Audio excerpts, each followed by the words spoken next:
ठाण्यामध्ये भाजप आणि शिंदेच्या पदाधिकाऱ्यांचा स्वबळाचा सूर।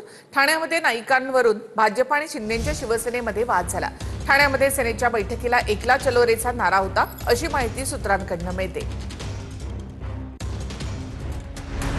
ठाण्यात महायुती लढणार की भाजप आणि शिंदेची शिवसेना वेगवेगळी लढणार यावर अजूनही स्पष्टता नाहीये। ठाण्यात बुधवारी शिंदेच्या शिवसेनेची आणि गुरुवारी भाजपची बैठक झाली। शिवसेनेच्या बैठकीत आणि भाजपच्या बैठकीत पदाधिकाऱ्यांनी स्वबळावर लढण्याचा आग्रह केलाय। आता बघूया दोन्ही बैठकांमध्ये काय झालंय। सेनेच्या बैठकीत पदाधिकाऱ्यांकडून ठाणे पालिका निवडणुका स्वबळावर लढण्याचा आग्रह करण्यात आला। शिवसेनेच्या बैठकीत भाजपबाबत नाराजीचा सूर उमटला। ठाण्यात भाजपचाच महापौर होणार या भाजप आमदार संजय केळकर यांच्या वक्तव्यावरही नाराजी व्यक्त करण्यात आली। विकास कामांमध्ये भाजपचे काही पदाधिकारी अडथळे आणत असल्याची तक्रार करण्यात आली।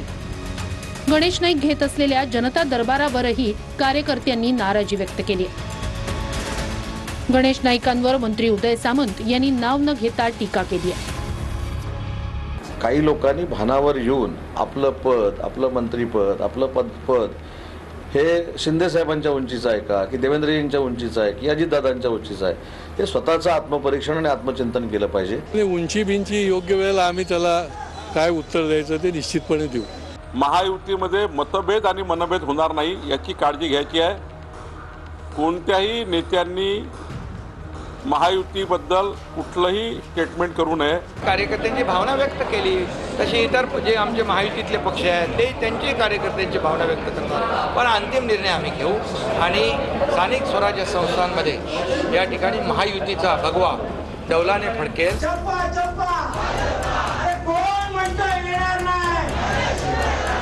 भाजपच्या बैठकीत अबकी बार 70 पारचा नारा देण्यात आला।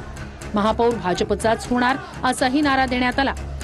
आमदार संजय केळकर, आमदार निरंजन डावखरे, शहर अध्यक्ष संदीप लेले यांच्या बैठकीत स्वबळाचा सूर होता।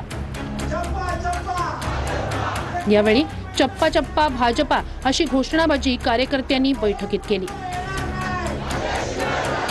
आपापल्या प्रभागात तयारीला लागा असं सांगितल्याचं सूत्रांकडून कळतंय।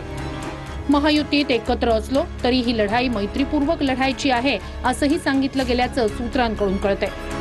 जवळपास आमच्याकडे आता 350च्या वर अर्ज, आम्ही त्याला काही फी लावलेली नाहीये किंवा त्याला उमेदवारी अर्ज असंही नाव दिलेलं नाही। आम्ही जे कार्यकर्ते आहेत ज्यांना निवडणूक लढायची इच्छा आहे त्या कार्यकर्त्यांचं परिचय पत्र भरून घेतोय। नुकतेच शिवसेनेचे माजी नगरसेवक सुरेंद्र यादव यांनी भाजपमध्ये प्रवेश केला। यावरून शिवसेनेचे आमदार बालाजी किणीकर यांनी भाजपला थेट इशारा दिलाय। त्यांचे काही नगरसेवक आमच्याकडे आले होते, पण आम्ही युतीधर्म पाळला होता आणि त्यांना प्रवेश दिला नव्हता। परंतु आम्ही सांगू इच्छितो की आमच्याकडे ही भाजपची पहिली मोठी यादी आहे, आम्ही ॲक्शनला रिॲक्शन देऊ शकतो। बालाजी किणीकर यांना मला फक्त सांगायचं आहे की तुम्ही देवाभाऊंच्या नेतृत्वावर विश्वास ठेवा, तुम्ही एकनाथजी शिंदे यांच्या नेतृत्वावर विश्वास ठेवा। तुम्हाला निश्चितपणे सांगतो की येणाऱ्या काळामध्ये आम्ही महायुती म्हणूनच एकत्र लढू। दरम्यान महायुतीतच लढणार असल्याचं उपमुख्यमंत्री शिंदेंनी स्पष्ट केलंय। त्यामुळे महायुतीतले हे दोन्ही पक्ष आता स्वबळावर लढणार का याकडे सर्वांचं लक्ष लागलंय।